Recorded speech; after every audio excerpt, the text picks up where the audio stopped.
అందరికీ నమస్కారం. Thank you to all the digital media. మిమ్మల్ని డిజిటల్ మీడియా పిలవాలో లేకపోతే డిజిటల్ ప్రెస్ అని పిలవాలో లేకపోతే డిజిటల్ రివ్యూవర్స్ అని పిలవాలో ఏం అర్థం కావడం లేదు. ఈ మధ్య చిన్న కాంట్రవర్సీ వచ్చింది, మిమ్మల్ని దుయ్యబట్టారని చెప్పి మీరు కోపడ్డారని చాలా కాంట్రవర్సీలు వచ్చాయి. ఎనీవే మీతో చాలా జాగ్రత్తగా మాట్లాడాలి, ఎందుకంటే పెద్ద సినిమాలు మీరు పెద్దగా ఎఫెక్ట్ చేయలేకపోవచ్చేమో కానీ అలాంటి కష్టపడి తీసే సినిమాలు డెఫినెట్గా మీరు ఎఫెక్ట్ చేయొచ్చు. ఎందుకంటే ఒక మాటలో మీరు ఇది సాంకేతిక విలువలు అంత పెద్దగా లేవు, అంత గొప్పగా లేవు, రిచ్గా తీయలేదు, అది ఇదని మీరు రాయొచ్చు. అది నిజం కావచ్చు, కానీ కథ బాగుంది, ఒక్కసారి ట్రై చేయండి అని ఒక మాట అంటే ఇటువంటి సినిమాలకి it will make a big difference. So I request all of you to be lenient. కొంచెం మా మీద కొంచెం దయ చూపించండి, ఎందుకంటే ఇవి మంచి సినిమాలు, ఒక దృక్పథంతో ఒక మంచి ఆలోచనతో ఒక చిన్న సినిమా తీయాలి, మంచి సినిమా తీయాలి, ఒక విభిన్నమైన కథతో తీయాలి అని ఒక ప్రొడ్యూసర్ డబ్బులు రిస్క్ చేసి ఒక కొత్త ప్రొడ్యూసర్ని అప్రోచ్, కొత్త డైరెక్టర్ని అప్రోచ్ అయ్యి బాబు నీ దగ్గర ఏదైనా కొత్త థాట్స్ ఉంటే మనం చేద్దాం సినిమా అని శంకర్ గారు అనడం, మహేంద్ర గారు ఇటువంటి కథ ఇవ్వడం. సో ఇవన్నీ మంచి విషయాలు సినిమా ఇండస్ట్రీకి. రామానాయుడు గారు ఎప్పుడు అంటుండేవారు, పెద్ద సినిమాలు హిట్ అయితే ఇండస్ట్రీ బాగుపడదు, చిన్న సినిమాలు సంవత్సరానికి ఒక 5-6 హిట్ అయితే ఇండస్ట్రీ చాలా బాగుంటుందని. సో అలా మీరు దయచేసి చిన్న సినిమాలను ప్రోత్సహించండి. This is my request all. ఇంకో విషయం ఏంటంటే పరుచూరి గోపాలకృష్ణ గారు మాట్లాడడం కంటే ముందే నేను మాట్లాడటం బెటర్, ఎందుకంటే ఆయన మాట్లాడిన తర్వాత ఇంక మాట్లాడడానికి ఏముండదు. అయితే వేస్ట్ అండి, నేను బయలుదేరుతాను. ఎనీవే నేను ఒక విషయం గట్టిగా నమ్ముతాను, సినిమా చూసిన వాళ్ళు మాట్లాడాలి, చేసిన వాళ్ళు మాట్లాడకూడదు. సో మేము సినిమా చేసాం కాబట్టి చూసి మీరు మాట్లాడండి. మేము కష్టపడ్డాం, అందరికంటే ఎక్కువ మా డైరెక్టర్ కష్టపడ్డాడు. ఎందుకంటే చాలా మంది ఆర్టిస్టులు సార్ మీరు బాగా చేశారంటే దాన్ని చాలా క్యాజువల్ గా తీసుకొని బాగా ట్రై చేశానని అంటారు, కానీ నేను నా జీవితాంతం చెప్పే ఒకే మాట, మా డైరెక్టర్ చెప్పేది నేను చేశానని చెప్తాను.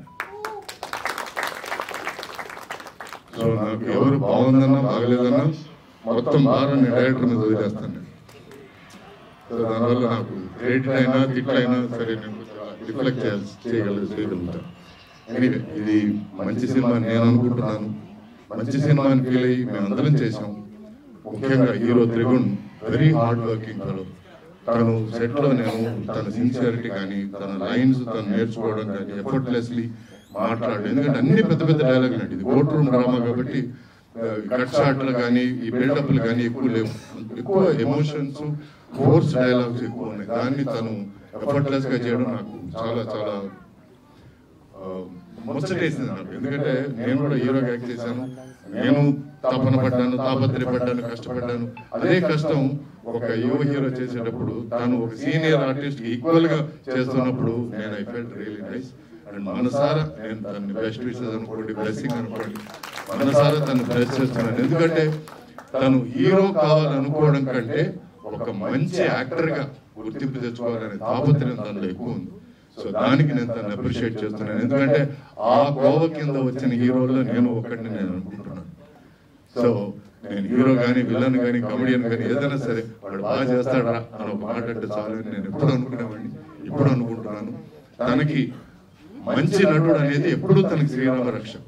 తను చిన్న హీరో అయినా పెద్ద హీరో అయినా సూపర్ స్టార్ అయినా ఏదైనా సరే మంచి నటుడు అనేది ఒక ఆర్టిస్ట్ కి ఎప్పుడు ఉండాల్సిన ఒక బేస్. ఆ బేస్ మీద తను ఎంతైనా బిల్డప్ చేయగలడు. So wish him all the best.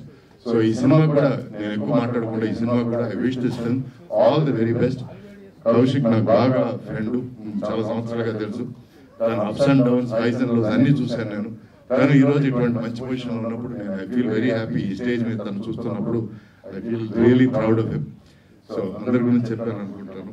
మా గురుగారి గురించి అసలు చెప్పక్కర్లేదు. ఆయన దగ్గర నేను కొంచెం యాక్టింగ్ నేర్చుకున్నాను. కొంచెం ఎందుకంటున్నానంటే ఆయన స్టైల్ వేరే, ఆయన వాయిస్ వేరే, ఆయన బేస్ వేరే, ఆయన వీరావేశాలు వేరే. కానీ ప్రేమ విజేత అనే సినిమాలో ఆయన దగ్గర నుంచి నేను చాలా చాలా నేర్చుకున్నాను. అంటే ఒక మాస్ హీరో ఎలా బిహేవ్ చేయాలని అప్పటి వరకు నాకు ప్రామిస్ గా తెలియదండి. ఏబిసిస్ నేర్పించింది మా గురుగారు. సో ఆయన దగ్గర నుంచి చాలా నేర్చుకున్నాను. తర్వాత మళ్ళీ మాస్ హీరో సినిమాలు చాలా చేయగలిగానంటే దానికి కారణం, దానికి పునాది, దానికి బేస్, దాని గురువు గారి. So thank you very much. ఈ సినిమాని దయచేసి బ్లెస్ చేయండి. రివ్యూవర్స్ ప్లీజ్ కనికరించండి. And wish us all the best. Wish this team all the best. Thank you.